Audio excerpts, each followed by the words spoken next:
Isso.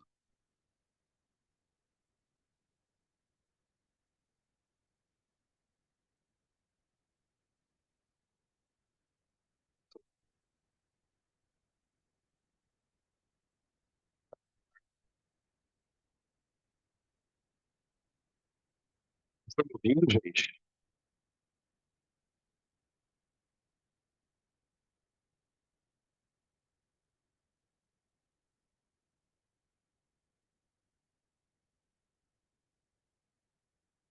Vamos lá. Gente, lembra que eu tinha falado para vocês que a gente ia precisar de algumas aulas da frente de terça-feira para eletricidade, né? Antes da gente entrar novamente na eletricidade, eu estou devendo para vocês da semana passada, que eu já tinha sido cobrado hostilmente, para fazer os exercícios de impulso. E são os três exercícios, na verdade é o 5, o 6, o 7. O 5, o 6 e o 7 são os três exercícios da parte de hidrostática que ficaram faltando para a gente trabalhar. O 4 também não foi feito? Ah, o 4 é o Pascal, né? Tá bom, legal. Então, nós vamos fazer isso primeiro, tá? Nós vamos terminar esses exercícios. Terminando os exercícios de hidrostática, a gente volta para eletricidade, tá? E adiantar o conteúdo de eletricidade ali na outra frente. Então, a página é a 64 e a questão é a número 4. Como a gente viu hidrostática na semana retrasada, eu vou fazer alguns comentários aqui para a gente revisar algumas coisas, sobretudo na parte de empuxo, tá? Que são os últimos exercícios. Na questão número 4, ele é uma aplicação do princípio de Pascal, tá? Então, vou usar o exercício para a gente lembrar um pouquinho. Quando a gente estudou hidrostática, agora recentemente, a gente abordou três princípios que vão reger a mecânica do fluido. A lei de Stevin, que está relacionando pressão com profundidade. O princípio de Pascal, que é um princípio onde você consegue amplificar uma força através de um sistema de vasos, que é esse aqui, vasos comunicantes, né? E o princípio do empuxo, que é o que explica a flutuação de coisas que estão dentro de um fluido, né? Ele vai falar que o empuxo é uma força de sustentação que o líquido exerce, tá? Bom, na questão 4 ele fala assim: em uma feira cultural escolar, foi representada a figura a seguir, que representa um elevador hidráulico usado em postos de lavagem de carros. Aí ele mostra um desenho assim, ó. Aqui. Isso aqui é o sistema de elevador hidráulico. Você tem duas plataformas conectadas através de um fluido. Então, esse aqui é o desenho, ó, tá? Esse sistema, ele tá cheio de um fluido ali, geralmente é um óleo, tá? Aí você tem aqui uma plataforma. Essa plataforma, ela está ligada normalmente num sistema que vai aplicar aqui uma força F1. Então, geralmente no elevador, no sistema de elevador hidráulico, essa válvula, esse pistão aqui, ele está conectado no sistema elétrico. Ele vai aplicar uma força. A hora que ele aplica uma força, ele vai empurrar o líquido para baixo. Esse líquido, ele vai se movimentar e vai obrigar essa plataforma aqui a subir, ó. Aqui, ó. Ok? Essa plataforma ela vai sofrer uma força F2. Tá aqui, ó. É basicamente isso a história, tá? Vamos continuar ainda que depois eu conto o resto. Aí ele fala assim, ó. Os alunos expositores tiveram que explicar aos visitantes o funcionamento físico desse elevador. Considerando que F1 e F2 são as forças e A1 e A2 são as áreas, ele quer saber qual a expressão matemática que embasou a explicação. Tipo, com que equação matemática eu vou explicar o funcionamento do elevador? Então vamos lá. O que a gente sabe que acontece quando você aplica uma força num sistema de fluido? Essa força, ela vai provocar, então ela provoca uma variação de pressão no fluido. Essa variação de pressão eu vou chamar de ΔP no fluido, tá bom? Eu apliquei a plataforma. E a ação de pressão é transmitida para o líquido. Só que como as partículas do líquido estão muito juntinhas uma na outra, essa variação de pressão ela meio que se propaga pelo fluido. De tal maneira que a variação de pressão sentida, entre aspas, né? Sentida pelo fluido aqui, ela vai se transmitir para cá, tá? Então aqui teremos a mesma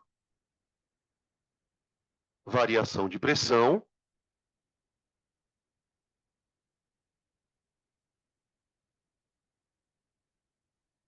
no sistema. Cuidado, que aqui está a pegadinha da história. Dizer que a gente tem a mesma variação de pressão não quer dizer a mesma força. Tudo bem? Por quê? Porque pressão é força sobre área. Então veja, essa força 1, ela está sendo aplicada numa área, que eu vou chamar de A1. Então, peraí, vem cá. Como é que eu calculo essa variação de pressão aqui? A variação de pressão aqui, gente, ela é F1 dividido por A1, certo? Foi essa mudança de pressão que você aplicou no líquido a partir do momento que você apertou ele. O que, que o princípio de Pascal garante? Que essa variação de pressão tem que ser a mesma desse lado. Só que desse lado, como é que eu calculo a variação de pressão? É F2 dividido por A2. Entende qual é a mecânica da coisa? Se isso aqui tem que ser igual a isso, porque é o que o princípio garante, que a variação de pressão é transmitida integralmente. Ó, qualquer variação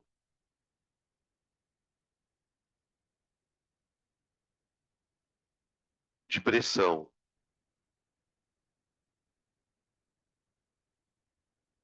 será transferida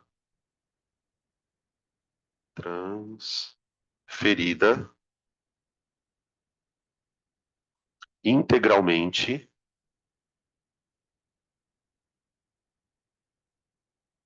por todos os pontos do fluido.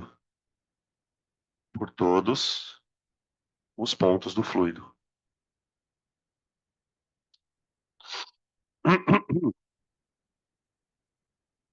Isso, pessoal, por causa dessa afirmação aqui, né, que é o que o teorema do Pascal sugere, que eu igualo essas duas contas, né? Então, se essa variação de pressão é a mesma, eu vou dizer que F1 dividido por A1 igual a F2 dividido por A2. Ou seja, pessoal, o que, que você pode guardar dessa frase, dessa equação matemática? Que a força que o pistão recebe é diretamente proporcional à sua área. Tá aqui, ó. Se força sobre área de um é igual a força sobre área do outro, quer dizer que a força é diretamente proporcional à área. Ou seja, quanto maior for a área do pistão, maior vai ser a força que ele recebe, tá? Quanto maior a área do pistão, quanto maior a área do pistão,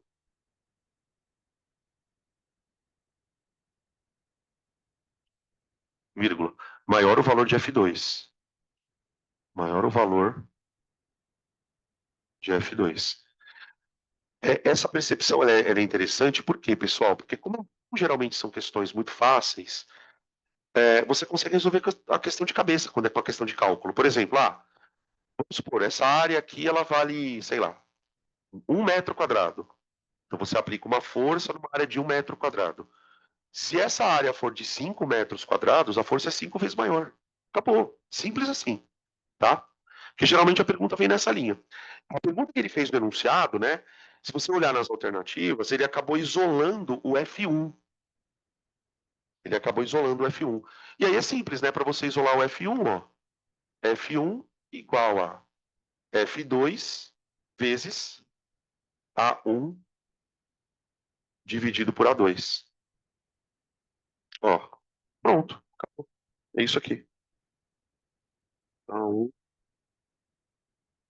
é a C, né?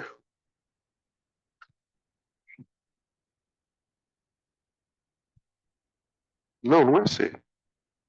É, nada a ver. Ah, vixe. Ele tá multiplicando, nada a ver. Tá aí. Beleza?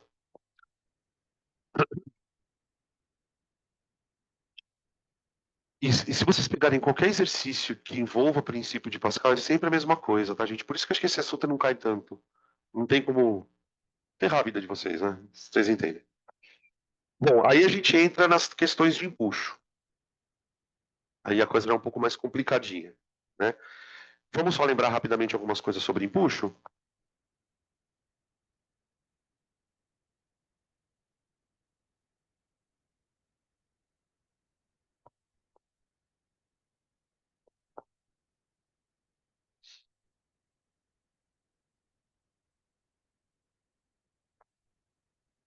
Então, para explicar a flutuação de um corpo dentro de um líquido, a gente precisa do conceito de empuxo, que é o princípio de Arquimedes. O que que o Arquimedes fala? Ele fala assim, né? O princípio dele é o seguinte: quando você coloca um líquido, um corpo dentro de um líquido, o fato de você colocar o corpo dentro do líquido faz o volume subir um pouquinho. Isso é o que ele chamou de volume deslocado.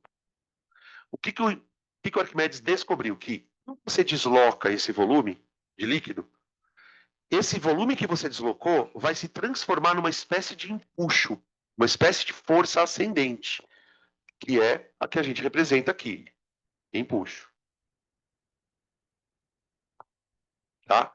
E o Arquimedes dizia que esse empuxo ele vale sempre o quanto de líquido você desloca. Por exemplo, se você colocar o corpo aqui dentro e o fato de você colocar o corpo, por exemplo, deslocar 1 quilo de água, o empuxo vai ser equivalente a 1 quilo de água. Ele vai dizer que o empuxo ele é igual ao peso do líquido deslocado. E aí, na aula de empuxo, o que que a gente fez? A gente descobriu uma forma de calcular esse valor do empuxo. Como que eu vou saber qual é o volume de líquido deslocado para depois calcular o peso dele? A gente calcula o empuxo assim, ó. Densidade do líquido vezes o volume imerso, é só o volume que está dentro do líquido que vai contar no empuxo, tá? Porque é justamente o volume que o líquido deslocou, né? Vezes a gravidade. Esse é o cálculo do empuxo, tá? A gente fez vários exemplos sobre balão, uma série de coisas, e aí a gente vai aplicar agora nas questõezinhas, tá? E aí lembra, né? Qual é a condição para flutuar? Peso igual a empuxo. Se o corpo for colocado dentro da água por inteiro e o empuxo ainda não conseguir atender o peso, aí o corpo afunda, tá? Então, a condição de flutuação é que o peso seja igual ao empuxo, tá? Beleza? Questão 5, ele fala o seguinte: uma empresa júnior de alunos de engenharia projetou um termômetro mecânico para medir a temperatura do óleo utilizado em máquinas e equipamentos, com base na variação da densidade do óleo com a temperatura. Com essa finalidade, emprega-se um objeto de massa emisão igual a 18 gramas e um volume de 50 centímetros cúbicos. Ele permanece imerso no óleo e está preso ao fio no fundo da superfície, como mostra a figura. Aí, ele colocou um negócio aqui amarrado no chão da, do recipiente, né? E tá cheio de óleo aqui, ó. Vocês estão percebendo que o corpo está totalmente imerso dentro do óleo, né? Beleza. Ok. Vamos tentar entender como é que isso aqui é um termômetro. Vocês entenderam que o cara construiu um termômetro? Pensa no corpo que está ali dentro. Quais são as forças que estão agindo nesse corpo? Tem peso, tem peso. O que mais? Olha, tem uma tração aqui, gente. Tem um fio amarrado, né? Eu estou imaginando que esse fio está esticado. Então, eu imagino que nós tenhamos um peso, vamos ver, uma tração e um empuxo. Tá bom? É basicamente isso. Então, numa situação normal, o que, que a gente tem aqui? O corpo está parado. Se o corpo está parado, a gente imagina que. Veja que eu nem terminei de ler a questão, tá? Eu estou tentando entender o desenho sem ler a questão, sem ler a pergunta. Eu estou tentando entender como isso está funcionando. Então, o empuxo, ele de alguma maneira está equilibrando a tração e o peso. Ok? Então, ó, empuxo igual a peso mais tração. Só que vamos parar para pensar um pouco, pessoal. Dessas três forças, só tem uma que é constante, que é o peso. Veja por quê. Como é que eu calculo o empuxo? O empuxo é a densidade do óleo vezes o volume do corpo vezes a gravidade. Gente, o que, que acontece com a densidade de uma coisa quando você muda a temperatura? Ela varia.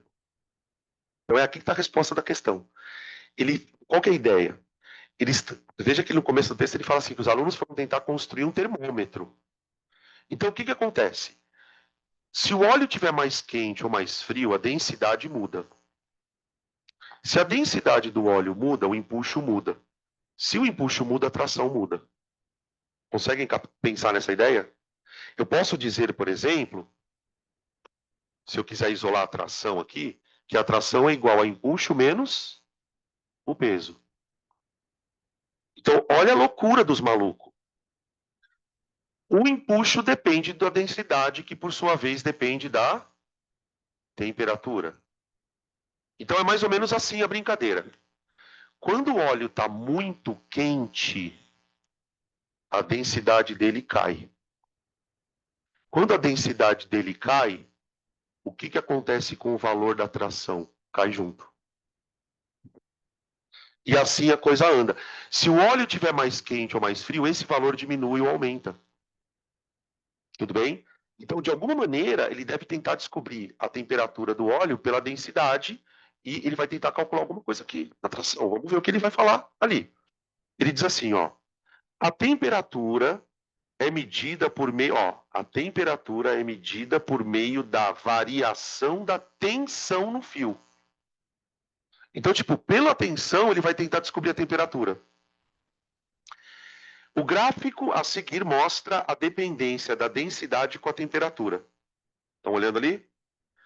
O que a gente percebe assim de maneira bem simplesinha no gráfico, né? Quanto mais quente, menos denso.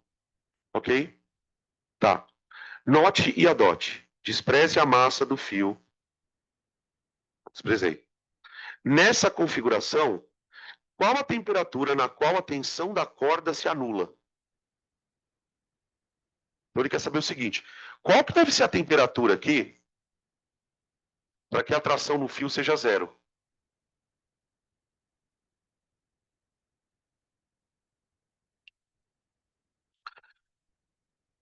Acho que está quase pronta a questão, né? Porque se a temperatura é zero, eu tenho isso. Então o que eu vou tentar fazer? Eu vou impor que a temperatura é zero. Impulso. E aí eu vou achar o que aqui? Quando eu abrir essa conta? Eu vou tentar achar a densidade do óleo. Porque se eu achar a densidade, aí eu vou no gráfico e vejo a temperatura. Tá bom? Então, o gráfico, ele é a última coisa que a gente vai usar ali. E a gente só vai usar o gráfico na hora que eu já tiver calculado a densidade. Tá? Bora lá então, vai. T igual a zero, a gente vai ter que o empuxo tem que ser igual ao peso. Pronto. Vamos abrir. Massa do corpo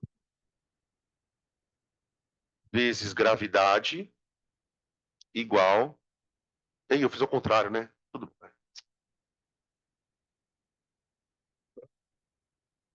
Esse T é atração, tá?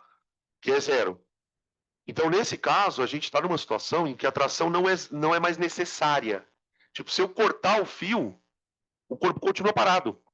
Porque ela não tá mais puxando o corpo para baixo, tá? Uh, E do líquido vezes o volume. O corpo está totalmente imerso dentro do óleo, não está? Então, em vez de eu colocar volume imerso, eu já vou colocar volume do corpo vezes gravidade igual a peso, que é massa do líquido, massa do corpo, perdão, vezes gravidade. Adivinha o que a gente vai descobrir, gente? É a coisa mais óbvia, quer ver? Ó? Corta a gravidade. Nós não temos a massa da bolinha, mas eu tenho o volume e a densidade, não tenho? Acho que ele deu aí. Então, no lugar da massa do corpo. Hã? Isso, então, é o que eu vou fazer. Eu vou abrir aqui. Vou abrir. Então, ó, fica assim: D do líquido vezes V do corpo igual. No lugar da massa do corpo, eu vou colocar a densidade dele.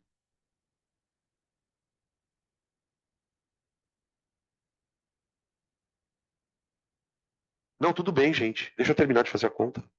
Só se prometem que só deixar? Valeu, obrigado. Calma. V corpo, eu sei.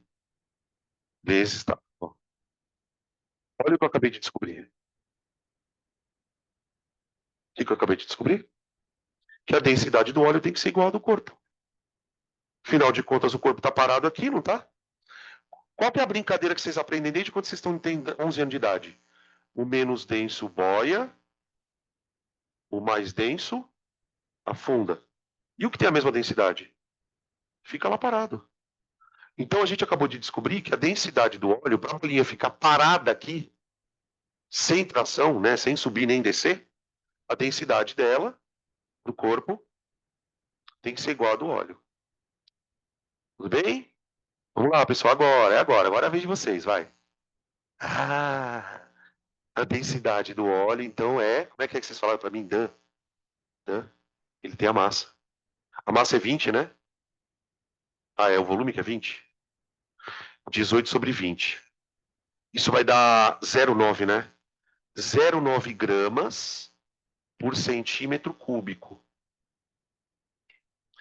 Então, para essa situação acontecer, o óleo tem que ter a densidade 0,9, que é igual da bolinha. Aí o que, que eu faço? Que aí sim eu vou olhar o gráfico. O gráfico ele está assim, não tá? Ó, densidade em função da temperatura. Tá lá assim, não tá? O que, que você vai procurar agora? Pega lá no gráfico o ponto onde a densidade é 0,9 e acha a temperatura do óleo. Óleo. Tudo bem? Quantos que dá aqui? 150. Difícil, né? Quer dizer, eu não sei. É, não sei. Tipo, se você perceber isso aqui rápido, ó, né? Porque assim, como que a gente poderia resolver essa questão rápido lá na hora da prova? Bom, ele quer que a tração seja zero, tração zero. Aqui é o ponto chave da coisa, porque se você perceber que o peso é igual a empuxo, então a corda está desnecessária, significa que se você cortar a corda, a bolinha continua parada. A única maneira de um corpo ficar parado dentro do fluido, gente, parado, sem se flutuar e nem afundar, é que a densidade seja igual, tá? Beleza? Então, na hora você já falaria, bom, peraí, a densidade do óleo tem que ser igual à densidade do corpo. Aí você só precisaria fazer essa conta mesmo, ó, tá? Beleza? O que que acontece com a tração na corda? Isso é uma pergunta que no exercício não está fazendo, mas só para a gente refletir. Caso seja uma questão de múltipla escolha, né, de teoria. O que que acontece com a tração na corda se a temperatura aumenta? Se eu aumentar mais ainda a tração?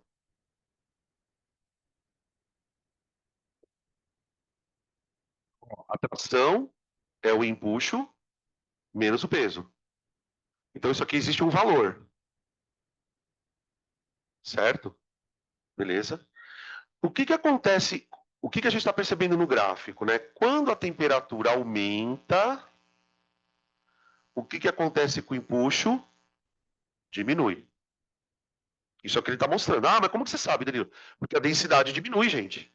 Então, conforme a temperatura aumenta, ó, quando a temperatura aumenta, o empuxo diminui. E aí a tração diminui também. Porque a tração é o empuxo menos uma coisa.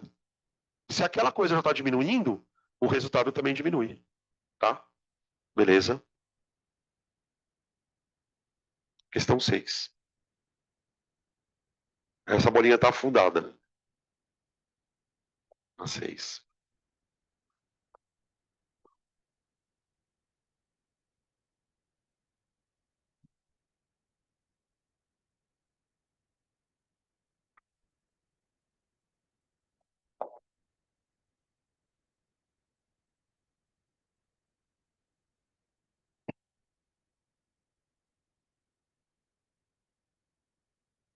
6.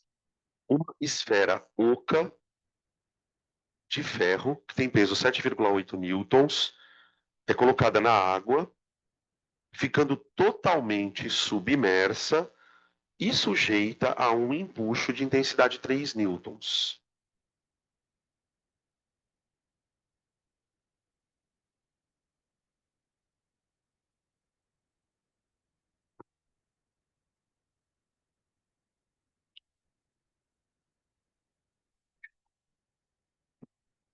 Esfera oca.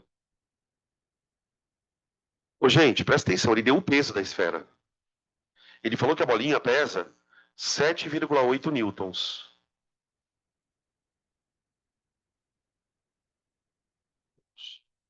Só que ele está falando que a bolinha recebe um empuxo de 3 newtons. Então isso explica por que que ela está lá no fundo, né? Ela está lá no fundo porque o empuxo não foi suficiente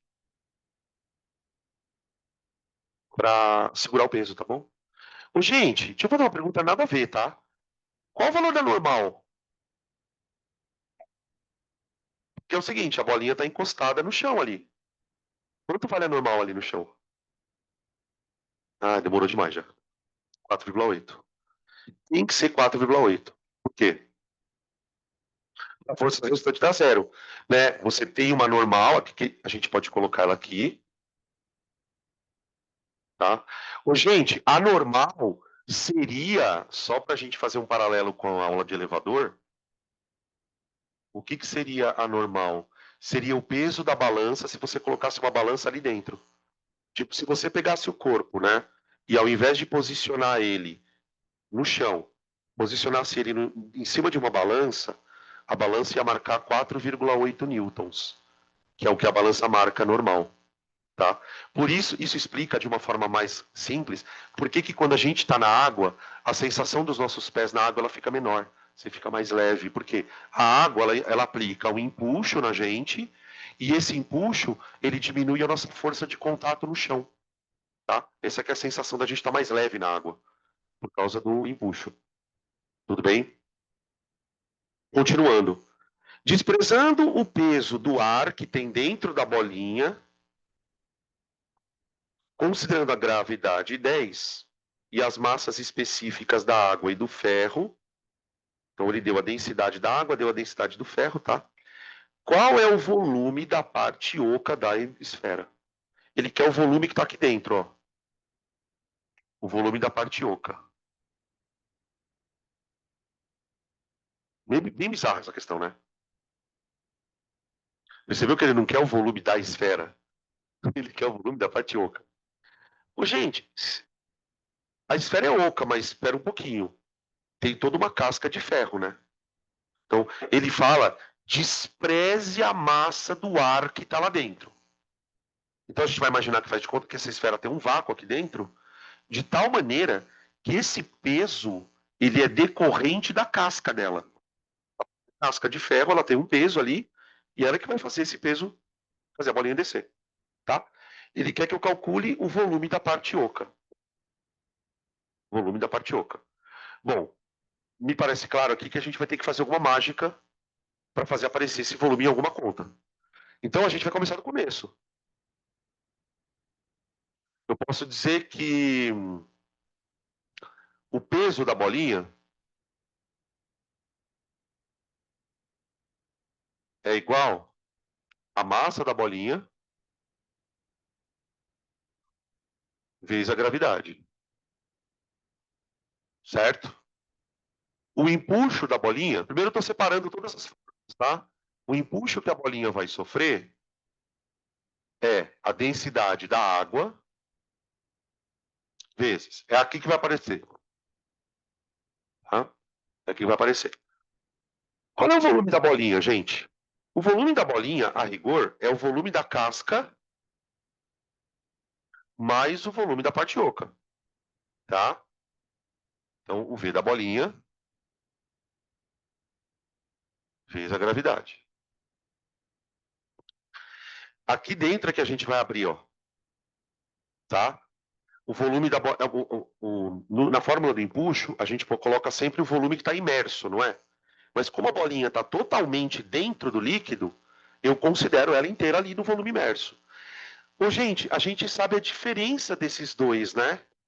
Quanto que vale a diferença entre peso e empuxo? 4,8? Então, uma possibilidade que a gente poderia fazer aqui é abrir isso aqui na forma de uma equação. Ó. Eu vou dizer que o peso da bolinha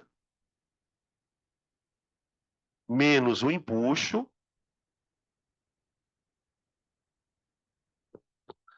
dá igual a 4,8. Vamos abrir esse negócio. Ô, gente, o que, que tem peso dentro da bolinha? É só a casca. Lembra que ele fala assim, ó, desconsidere o peso do ar. Então, eu vou considerar que o peso da bolinha, na verdade, é o que tem de ferro nela. Então, eu vou escrever assim, ó,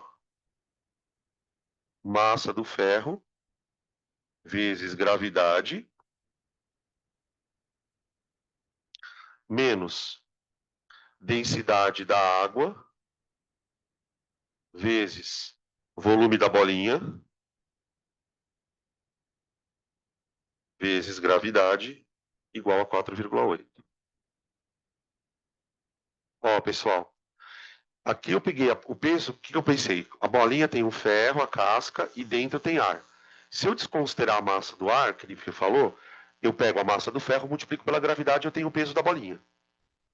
No lugar do empuxo, o que, que eu fiz? Eu abri em dVd. Ó, densidade do líquido, volume imerso vezes gravidade. Tá bom? Ah, meu Deus, eu não tenho a massa do ferro. E agora? Eu vou abrir como densidade vezes volume. Porque ele deu a densidade, não deu? Vamos lá. Densidade do ferro. Oi,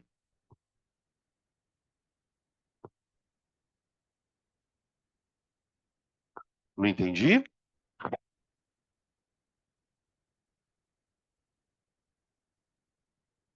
Sim, sim, sim, sim. Só que qual que é o problema? Se eu botar 7,8 aqui, eu não vou conseguir chegar onde eu quero.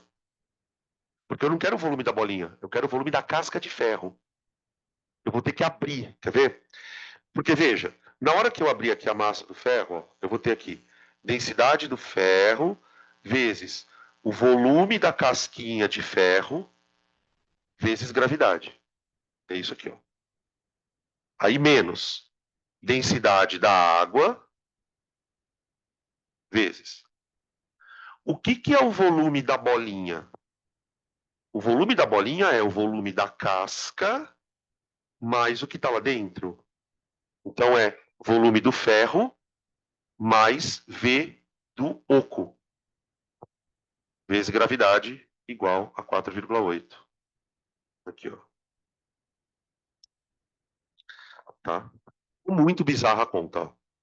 Aqui é só o volume da casca, que é o que dá peso na bolinha. E aqui é o volume da casca mais o volume da parte oca, que é o que nós estamos querendo mesmo propriamente achar. Tá? Então veja, mais importante do que saber o peso da bolinha é saber o volume do ferro ali, ó. Tá bom? Como que eu vou achar o volume do ferro?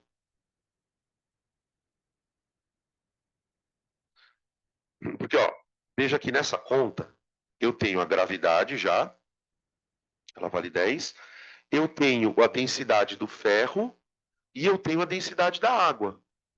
O que eu preciso fazer aqui para conseguir resolver a conta é dar um jeito de achar o volume da casca. Só o volume da casca. Agora eu vou usar o peso. Porque veja, gente, para um pouquinho aqui. Ó, precisamos calcular o volume da casca. Precisamos calcular o volume da casca.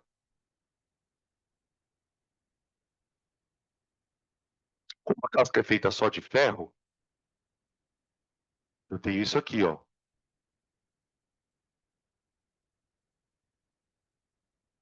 Aqui, tá bom? Então, qual que é a minha estratégia? Como eu quero calcular o volume da casca, eu sei a massa do corpo. Quanto que vale a massa desse corpo, gente? 0,78 quilogramas, tá? Nós sabemos que a massa é 0,78, gente, por causa do peso aqui, ó, tá? Quanto que vale a densidade do ferro, gente? Quantos que ele colocou aí? Nossa, que coincidência, né? 10 ao... Ai, que delícia, é muito bom isso. É muito satisfatório, né? Quando acontece isso. Pronto.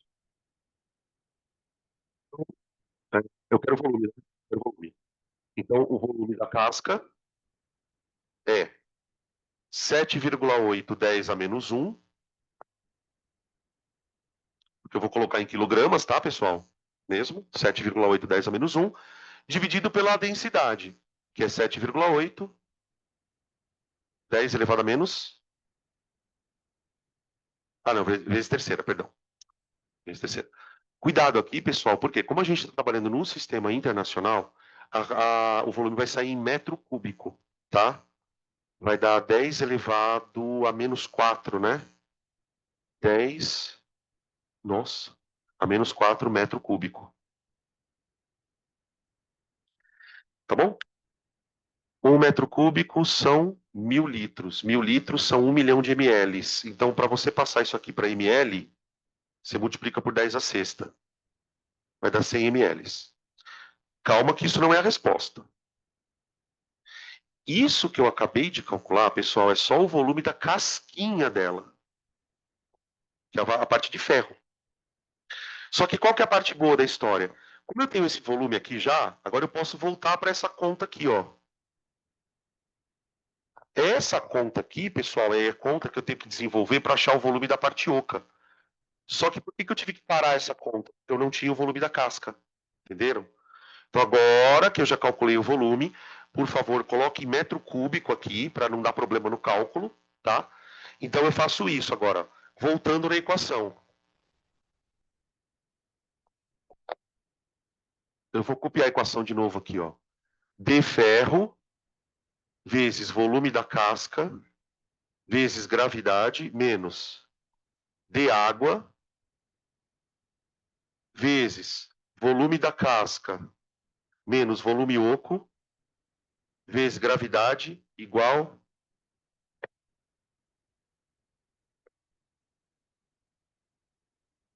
a 4,8.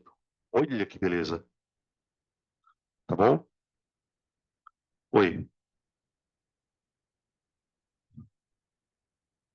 Não, soma aqui. Também é soma, tá? Bora lá. Então, aqui. Densidade do ferro, 7,8 vezes 10 elevado a menos um. Não, desculpa.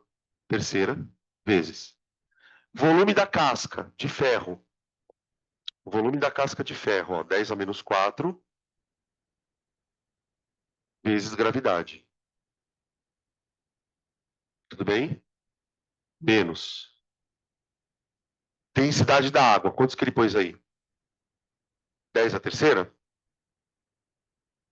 Vezes. O volume da casca mais volume oco vezes 10 igual a 4,8. Oi? Por que que o quê? Olha as alternativas. Tá tudo em centímetro cúbico, a mesma coisa que ml. Entendeu? Eu transformei em ml aqui, pessoal. Foi cagada minha, na verdade, porque isso aqui é a mesma coisa que centímetro cúbico, tá? Então, eu já passei isso aqui, por quê? O que que eu vou fazer agora? Como eu vou descobrir? Eu nem precisava ter passado isso, né? Na verdade. Eu preciso passar a outra conta, o final dela. Mas tudo bem. É que você viu que o motivo aí que tá 100? Isso é uma sacanagem, tá? Porque alguns alunos, eventualmente, ali, vai na hora de tentar fazer alguma coisa, o cara chega nesse valor e põe lá, só que é o volume da casca, tá? Aí. Gente, aqui fica 10 a menos 4 vezes 10 a primeira dá 10 a menos 3. 10 a menos 3 vezes 10 a terceira dá 10 elevado a zero, que é 1. Então isso aqui vai ficar, tudo isso aqui, ó, fica, caralho, 7,8. Tudo isso aqui vale 7,8 menos, ó, você tem 10 vezes esse parênteses, vezes 10 a terceira, né? Vezes o parênteses, vezes 10. 10 a terceira com 10 a 10, com 10 a primeira, perdão, dá 10 elevado a quarta. Então eu vou fazer a distributiva com 10 a quarta. Ó. Eu vou tirar esse 10 daqui, meter um 4 aqui e fazer a conta. 10 a quarta vezes 10 a menos 4 dá 10 elevado a zero, que é 1, certo? Então vai dar 1 mais, menos, V oco vezes 10 a quarta. Vê se é isso. Mais, né? Eu tô com a mania. Ah, não, é porque eu posso desse menos, é menos aqui, é verdade. Aqui virou menos porque esse cara tá menos aqui, ó. Então fica 10, menos 10 a quarta vezes V oco, dá isso aqui. Isso aqui é igual a 4,8. Misericórdia. Bom, 7,1 menos um vai dar 7,8 menos um dá 6,8 menos 10 a quarta V oco igual a 4,8. Joga o V oco para cá e o V 4,8 para lá. Vai ficar 2 igual, né? Porque, tudo bem? 2, gente? Porque, ó, é 6,8 menos 4,8, tá? Então vai dar 2 igual a 10 elevado à quarta V oco. Quanto que deu V oco? 2, 10 a menos 4 metros cúbicos. Tá? Tá saindo tudo em metro cúbico. Para passar para ml, ou centímetro cúbico, que é o caso, né? 10 a sexta, vai dar 200.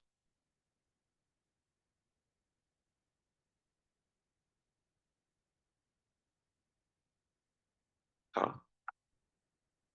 Parece outra matéria, né? Tipo, daquele do elevadorzinho, né? É outra matéria, completamente diferente. Bem mais foda, né?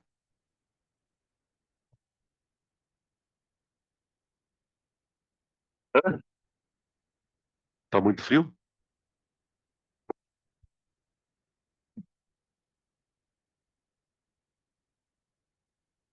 Tudo bem?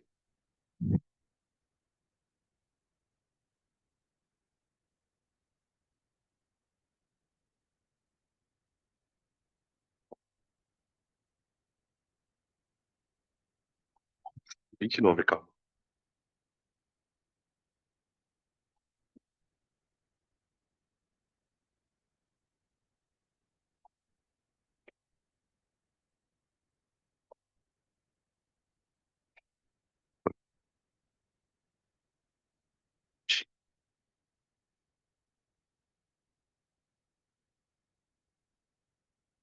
Mais um último, hein? 7. Aqui não vai caber, eu acho. Ixi,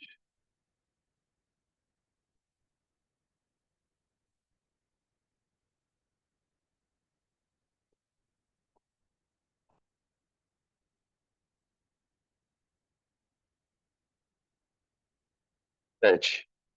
O professor de física desafiou seus alunos a criarem um método experimental para encontrar a massa, mzinha, de um cubo, só que sem usar a balança.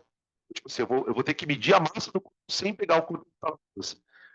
Esse tipo de conta, gente, a gente chama, né, na física de medida indireta. Por exemplo, a gente acabou de fazer um exercício bizarro e media a temperatura do óleo pela densidade dele. Isso é uma forma indireta de você descobrir a temperatura. Aqui ele vai propor um experimento. Bom, qual é o experimento? Marta, uma de suas alunas, realizou os seguintes procedimentos esquematizados da figura abaixo. Preparou uma tábua e tem uma certa área na parte superior, tem uma espessura, que seria a grossura dela, e tem uma massa de 10 quilos. Verificou que a tábua ficou 1 centímetro imersa ao ser colocada na água. Então, vamos devagar. Qual que é o lance, gente? Imagina aqui uma tábua, aqui, ó.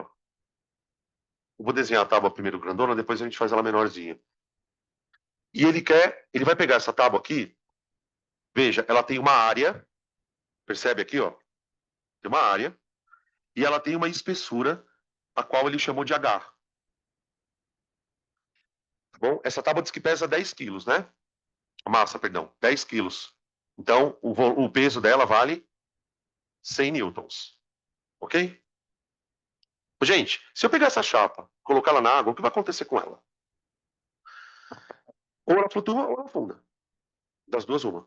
Se o empuxo nela for menor que o peso, ela acaba afundando. Só que ele falou para mim que quando ele colocou essa tábua dentro da água, ela ficou com 1 centímetro imersa. Então, mais ou menos assim, ó. Se a gente fosse olhar de perfil, aqui está o líquido. Eu vou colocar a tábua aqui, ó. E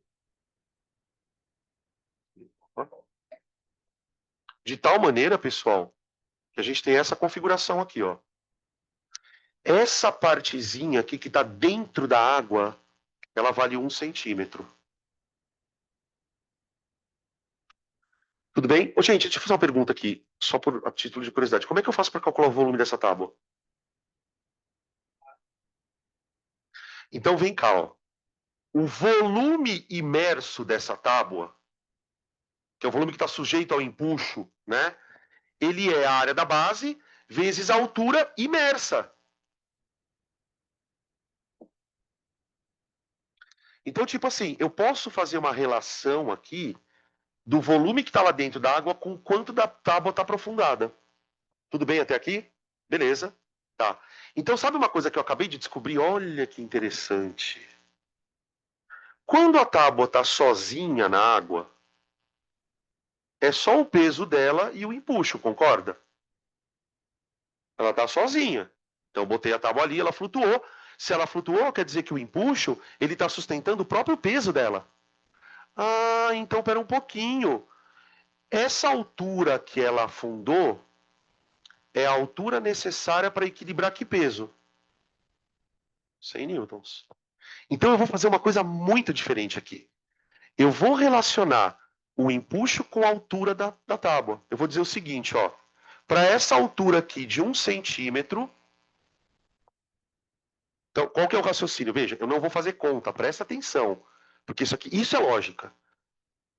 Eu vou pensar o seguinte, ó. O volume imerso é o que vai determinar o empuxo, não é? É isso que vai determinar o empuxo. Quanto mais ela tiver dentro da água, mais empuxo ela vai ter. Então, se um volume, se uma alturinha de 1 centímetro equilibra o próprio peso, eu vou dizer então que para 1 centímetro eu tenho um empuxo de 100 newtons. Cada 1 centímetro dessa tábua que afunda são 100 newtons de empuxo que ela ganha. Acabou a questão. Por quê? Vamos ver. Olha só. Aí, passo 2. Passo 2. Ela colocou um outro bloquinho aqui, ó. Então, vamos colocar aqui o outro desenho.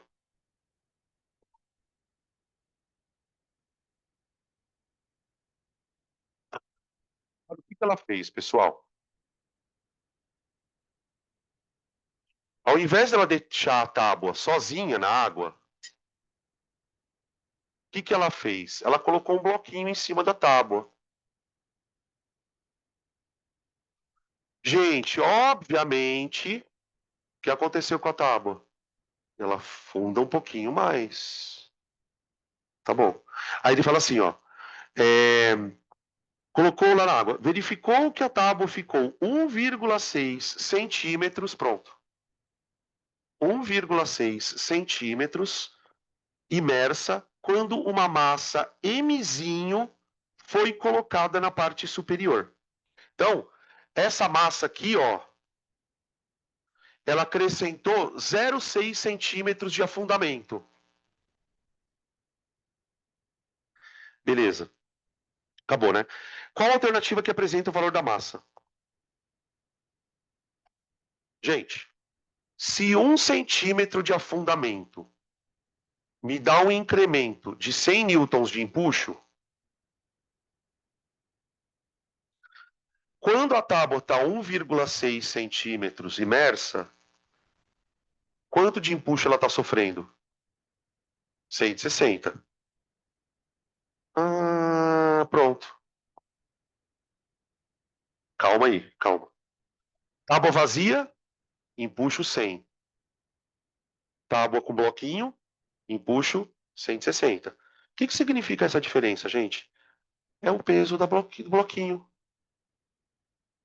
Esse bloquinho aqui, ele pesa exatamente 60 newtons, tá? Por isso que nesse caso aqui, a tábua está segurando, desculpa, a tábua não, o líquido está flutuando.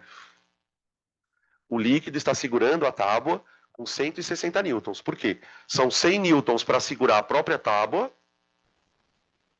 e mais 60 newtons para segurar o bloquinho, tá? Então, se o bloquinho pesa 60 newtons, qual é a massa dele? 6 quilogramas. Tá aí a questão, tá?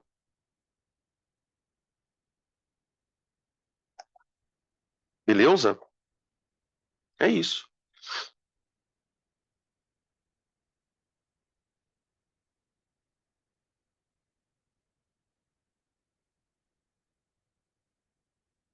Vamos para a eletrostática? Deixa eu só fazer uma coisa aqui. Senão, na hora de colocar na plataforma, dá um caos.